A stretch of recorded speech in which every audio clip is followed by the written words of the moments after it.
Salut les amis, j'espère que vous allez bien. J'espère que vous allez bien, que vous allez bien, que vous allez bien. Je vous retrouve pour une nouvelle vidéo. Je vais pas vous mentir, je suis plutôt fatigué. J'essaie de reprendre un meilleur rythme de sommeil. Et du coup, quand le soir arrive, je suis fatigué. Et je peux pas trop tourner en journée. Bon, je pourrais le faire, mais il y aurait un peu trop de bruit, donc bon, j'évite de le faire. Enfin bref, on se retrouve pour la suite des questions philosophiques. Donc je vous pose des questions. Bon, là je sais pas ce que ça va donner, vu que je suis un peu fatigué, ça va altérer mes réponses. Mais je pense que ça peut quand même être sympa. Juste avant, encore une fois, mon application Coquelicot, l'application Coquelicot que je suis en train de développer de méditation ASMR, Coquelicot. Bah, j'ai encore dépassé la deadline que je m'étais fixée, qui était de ce week-end. Donc bon, ça met un peu de temps, mais il y a un peu de travail. Il y a du travail derrière. Et aussi, bon, je respecte pas mes plannings à la lettre. Je manque un peu de rigueur, donc il faut que je me bouge de mon côté et que je travaille un peu plus. Mais bon, ça avance en tout cas. L'important c'est que ça avance. Enfin bref. Donc c'est parti, j'ai la liste de questions là devant moi, devant mon écran. On va prendre celle-là. Si l'échec était impossible, qu'est-ce que tu tenterais immédiatement? Si l'échec était impossible, qu'est-ce que tu tenterais immédiatement? Alors on peut apporter plusieurs nuances à cette question.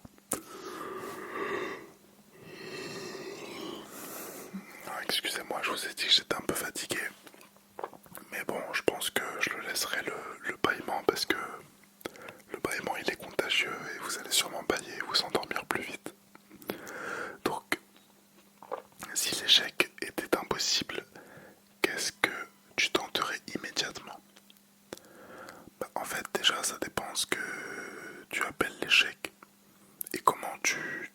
Enfin, la vision que tu as de l'échec. Personnellement, je vois vraiment l'échec comme une... désolé, petite notification, normalement ça va pas recommencer. Donc l'échec pour moi c'est une information, c'est une donnée qui va t'apprendre quelque chose pour réussir la prochaine fois. Il faut pas se dire que l'échec est une finalité. Il faut pas non plus calquer son identité sur ses échecs parce que ça ne vous définit pas forcément. Donc pour moi c'est juste une donnée, une information à prendre en compte pour s'améliorer, retenter sa chance et pour s'approcher le plus rapidement possible de la victoire, donc de la réussite. Donc si l'échec était impossible, donc déjà selon la vision qu'on a de l'échec, la question a plus ou moins de sens parce que si on considère que l'échec c'est une bonne chose parce que ça va nous rapprocher de notre but final, on s'en fout qu'il soit impossible. Justement, on veut qu'il soit possible pour qu'on apprenne. Et ensuite, qu'est-ce que tu tenterais? Mais bon, on va quand même répondre à la question, on va dire. Et après, pareil, en soi, j'ai une autre nuance à apporter. C'est que souvent, les gens ne veulent pas tenter des choses parce qu'ils se mettent dans cases, des cases par rapport à leur identité, encore une fois. Ils se disent moi je suis comme ça donc je peux pas faire ça, moi je suis ça donc je peux pas faire ça. Et en fait le fait de vous mettre dans des cases, ça va vous réduire votre spectre d'action et vous n'allez pas du coup agir sur certaines choses. Je vais essayer de trouver un exemple pour que ce soit plus parlant, mais je sais pas, par exemple vous pouvez vous dire ma voix elle est pas très belle, je chante un peu faux donc je pourrais jamais être chanteur. Pas forcément, parce que si vous avez jamais appris le chant par exemple, si vous avez jamais fait des cours pour améliorer votre voix, vous pouvez pas le savoir quoi. Donc le fait de vous fixer une identité va déterminer si vous allez vouloir entreprendre des choses que vous allez potentiellement échouer du coup. Donc déjà, essayez de se mettre dans le moins de cases possible pour avoir un champ d'action beaucoup plus élevé et vouloir faire beaucoup plus de choses. Ensuite, moi, je verrais là, du coup, si je devais répondre à la question, ce serait plus quelque chose où il y a une grande barrière à l'entrée. Donc si l'échec était impossible, qu'est-ce que tu tenterais immédiatement? Donc moi, je pense que ce qui me bloquerait le plus, ce serait des barrières à l'entrée d'un domaine. Donc une barrière à l'entrée, c'est en gros, c'est souvent utilisé dans le monde de l'entrepreneuriat. C'est, je sais pas, si vous voulez faire une entreprise qui vend des armes nucléaires, bon, ça va être galère. Il faut la technologie, il faut embaucher un tas d'ingénieurs, il faut payer ces tas d'ingénieurs, il faut énormément de temps. Le pays où vous allez être va sûrement refuser que vous fassiez ça. Donc bon, il y a énormément de barrières à l'entrée pour faire ce genre de projet. Après bon, là j'ai donné un projet un peu extrême quoi. Donc je pense que si du coup je devais choisir, je prendrais quelque chose où il y a beaucoup de barrières à l'entrée. Du coup vu que ça me garantirait de pas échouer, et donc j'essaierais de prendre un projet un peu fou. Si l'échec était impossible, qu'est-ce que tu tenterais immédiatement? Après c'est important de répéter la phrase aussi, la question, pour vraiment se l'ancrer, et parfois on peut comprendre plusieurs sens. Mais je sais pas, moi je pense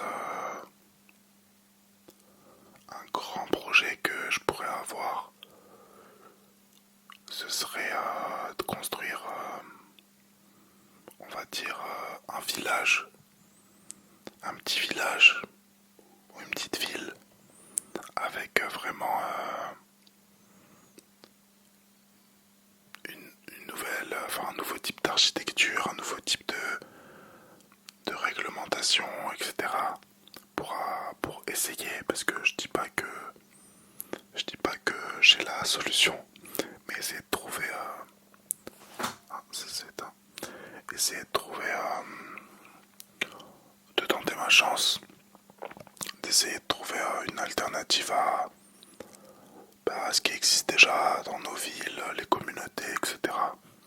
Essayer de regrouper une communauté unie et de développer un environnement bienveillant, etc. Un truc du genre.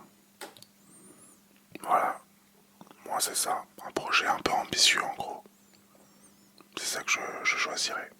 Et vous, qu'est-ce que vous avez choisi?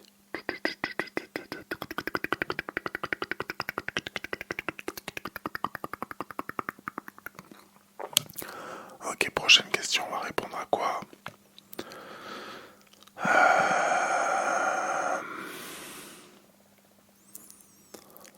Est-ce que la vie que tu construis ressemble vraiment à celle que tu veux, ou plutôt à celle que les autres attendent de toi? Est-ce que la vie que tu construis ressemble vraiment à celle que tu veux, ou plutôt à celle que les autres attendent de toi? Je trouve cette question vraiment intéressante en vrai. Parce que là, c'est tu te poses la question de si tu es dans la bonne direction. Est-ce que la vie que tu construis, donc en gros que tu es en train de construire, donc en gros c'est les actions que tu fais tous les jours, donc un peu tes habitudes de vie. Est-ce que la vie que tu construis ressemble vraiment à celle que tu veux? Donc en gros, ce que je comprends moi c'est, est-ce que les actions que tu fais quotidiennement vont dans le sens de tes objectifs? Moi c'est un peu comme ça que je la comprends. Ou plutôt dans le sens des objectifs que quelqu'un t'a donné ou que t'as pris de quelqu'un, genre. Donc, ou plutôt à celles que les autres attendent de toi. Les autres, pareil, c'est vague, je pense volontairement, parce que ça peut être plusieurs types de personnes. Ça peut être le cadre familial, donc les parents, la famille, etc. Ils sont des projets pour toi. Ça peut être la société en général. Donc voilà, d'aller à l'école, de faire des études, d'avoir un diplôme, je sais pas quoi. Ça peut être ton groupe social. Donc ça peut être plein de choses. Et moi je pense donc, est-ce que la vie que tu construis ressemble vraiment à celle que tu veux? Pour le coup, je pense que la vie que je construis ressemble à celle que je veux, mais pas entièrement. Le seul truc qui manquerait, ce serait, encore une fois, je le répète dans toutes les vidéos, vous allez me prendre pour le plus gros procrastinateur du monde, mais un peu plus de travail, oui. Malheureusement, je trouve que je travaille pas assez. Donc un peu plus de travail et peut-être un peu plus d'association. Je suis souvent seul parce que j'aime bien être seul, mais j'ai remarqué que en t'associant, c'est un peu cliché, mais en t'associant, tu vas plus loin. Et puis il y a cette fameuse phrase, bon, je vais la revisiter, mais en gros, vaut mieux avoir, je sais pas, 50% de quelque chose qui existe que 100% de quelque chose qui n'existe pas. Après, vous pouvez la manier à votre sauce, quoi, mais vous avez compris. Donc, mais sinon, en vrai, je suis quand même dans la direction que je veux. Je suis vraiment dans la bonne direction. Après, il faut que ça réussisse, parce que si ça réussit pas, ça va pas aller dans la même direction, mais c'est un risque que j'accepte de prendre. Et pour le coup, c'est vraiment pas la vie. Attendez, je m'y retrouve plus là. Est-ce que la vie que tu construis ressemble vraiment à celle que tu veux, ou plutôt à celle que les autres attendent de toi? Donc non, elle ressemble pas à celle que les autres attendent de moi pour le coup. Ouais, je suis un peu... ouais, je me mange des remarques souvent de mes proches, etc. Donc ouais, je suis vraiment un peu contre-courant là pour l'instant. Et je tiens tête, c'est pas facile. Hein. Quand t'as une pression familiale, c'est pas facile en vrai. Je sais pas si c'est la bonne décision en vrai que j'ai pris, mais c'est une décision qui me rend en paix intérieurement. Je me sens aligné avec moi-même. Donc même si ça ne réussit pas, ce que je suis en train de construire, je serai quand même content de moi. Et je pense que c'est ça le plus important. Le plus important, le plus important, le plus important, le plus important. Bon, là aujourd'hui je réponds, je sais pas si c'est parce que c'est des questions assez faciles ou si c'est juste parce que je suis fatigué, mais je réponds plutôt rapidement. Là on est déjà à deux questions en 15 minutes.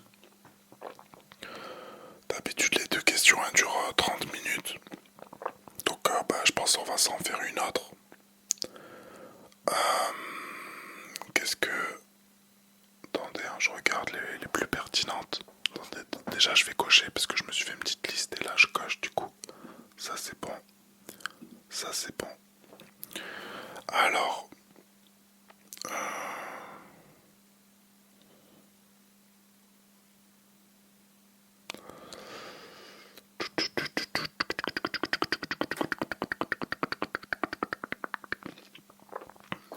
Ça peut être pas mal. Qu'est-ce que... C'est quoi ça? C'est mon ventre qui a fait ce bruit. What the fuck? Je crois que c'était mon tel, il a vibré, mais c'est mon ventre. Alors, on en était où? Qu'est-ce que tu aimerais que les gens comprennent vraiment à propos de toi? Ça, je trouve que c'est une bonne question en vrai. Encore une fois, on va essayer de l'analyser un peu. Donc, qu'est-ce que tu aimerais que les gens comprennent vraiment à propos de toi? Ça insinue que les gens ne comprennent pas vraiment qui tu es. Donc déjà, faut se poser des questions là-dessus. Est-ce que c'est volontaire? Est-ce que c'est pas volontaire? Est-ce que tu aimerais qu'ils comprennent? Ou est-ce que justement tu es content qu'ils ne comprennent pas des choses à propos de toi? Qu'est-ce que tu aimerais que les gens comprennent vraiment à propos de toi? Moi, en vrai, j'ai pas vraiment de secret où je me cache pas forcément. Donc généralement quand je parle à quelqu'un, je me dévoile plus ou moins. D'ailleurs c'est ce que je suis un peu en train de faire avec cette série où je réponds à des questions et je me dévoile à vous. Mais j'ai pas forcément de mal à parler de moi, mais après est-ce que les personnes comprennent pas parfois? Je pense qu'il y a un truc que les gens comprennent pas, mais j'en suis même pas sûr. Mais bon, faut bien répondre à la question. C'est que parfois j'accorde vraiment pas d'importance aux choses, mais de manière consciente. Parce que tout simplement, il y a la fameuse phrase Memento Mori, qui signifie en gros rappelle-toi de la mort. Donc se rappeler que nous sommes des êtres mortels et que nous allons finir par mourir.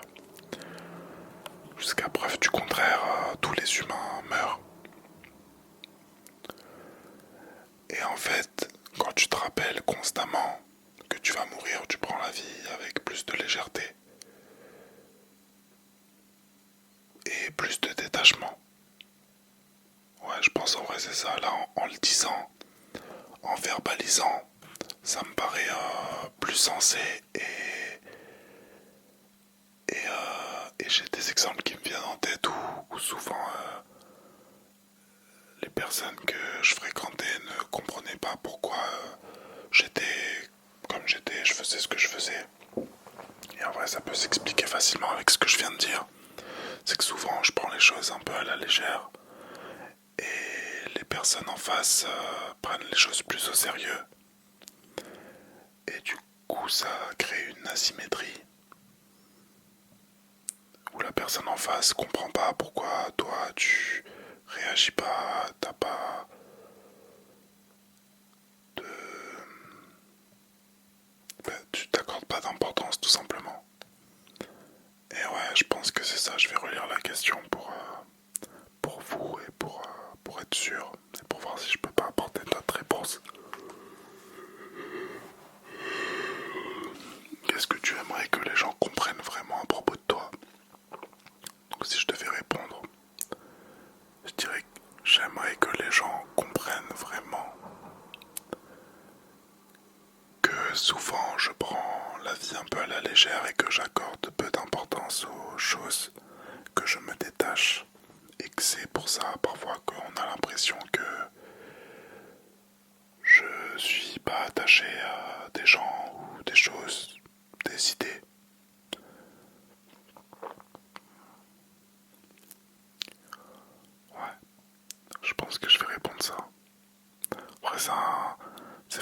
intéressant cette série, je l'aime beaucoup, déjà elle vous plaît.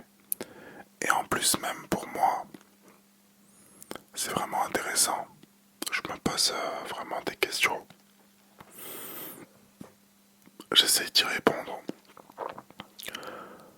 Cet épisode... Ah ouais mais là j'ai répondu vite, 21.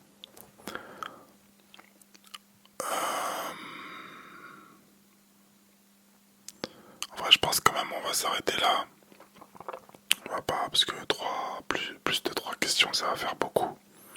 Donc je vais essayer de faire quelques petits triggers pour quand même faire un peu durer la vidéo. C'est horrible en vrai là, désolé. Un ou deux bâillements ça va, mais là je fais que bâiller. Mais je vous ai pas menti, hein, je suis KO. Je sais pas si mes yeux... généralement quand je suis fatigué, mes yeux ils sont rouges, là ça va. Je suis KO, KO, KO, KO, KO, KO, KO, KO, KO, KO, KO, KO, KO, KO, KO, KO. Je vais aller dormir en vrai. Direct là je vais couper. Vous voulez connaître la routine de Made ASMR? Là je vais couper le micro.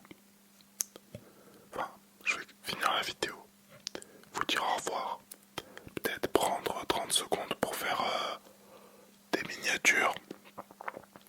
Ensuite, couper le micro, couper la cam, couper la LED, déconnecter mon ordi de l'alimentation et de... comment ça s'appelle, l'HDMI. Et tout simplement sauter dans mon lit qui est là, juste là.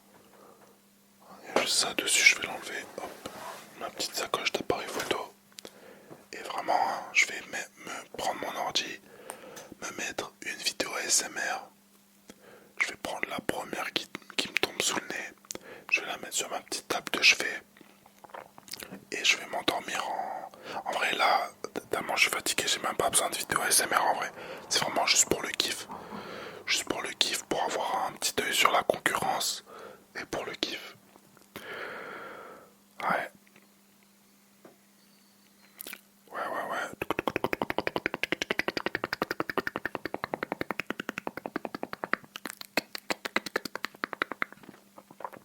Bon. Je pense que on va se laisser. Hein, quoique. Mais en fait j'ai envie de faire une vidéo un peu plus longue parce que je sais que vous aimez bien.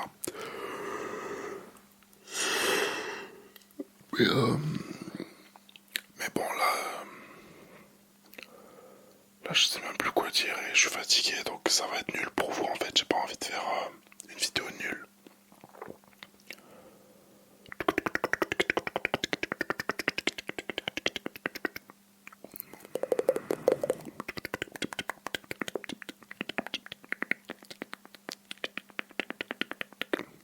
C'est fou.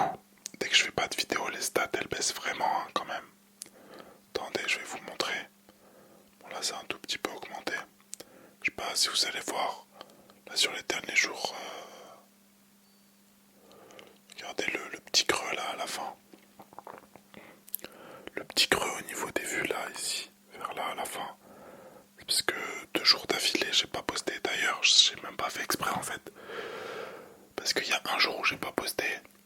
Et l'autre jour, j'avais une vidéo de prête en fait. La vidéo de 1 heure. Il me semble que c'était un bruit de bouche chewing-gum. Et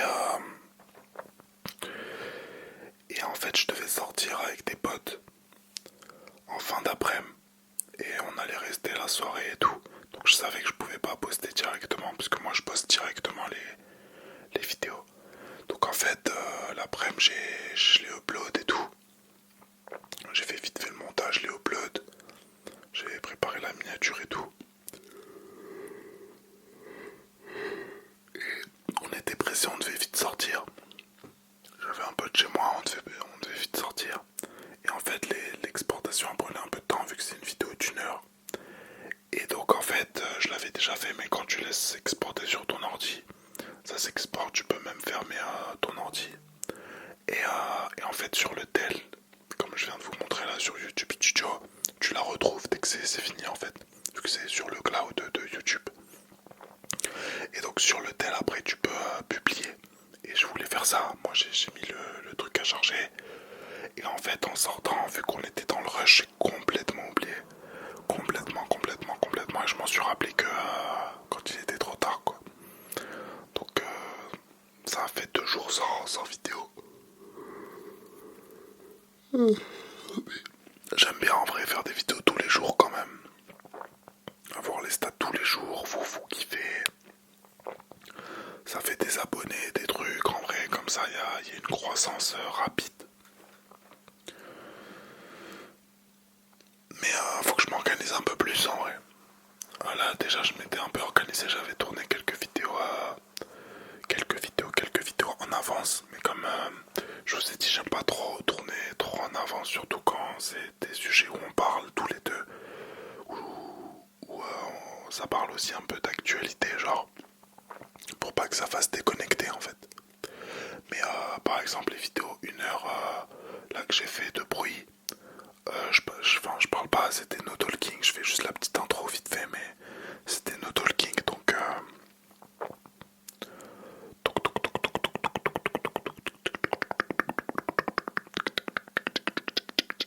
donc ça je peux la poster un peu quand je veux quoi en gros. Et voilà, bon là pour le coup on arrive vraiment autour des 30 minutes, là je suis content. J'ai pu, je l'espère en tout cas, vous divertir encore un peu. Là je suis vraiment mort. Je suis vraiment mort. Je vais vite aller dormir. Allez, bisous la team. N'oubliez pas le petit abonnement si vous êtes resté jusqu'ici, mais j'en doute. Le petit like également, ça me ferait super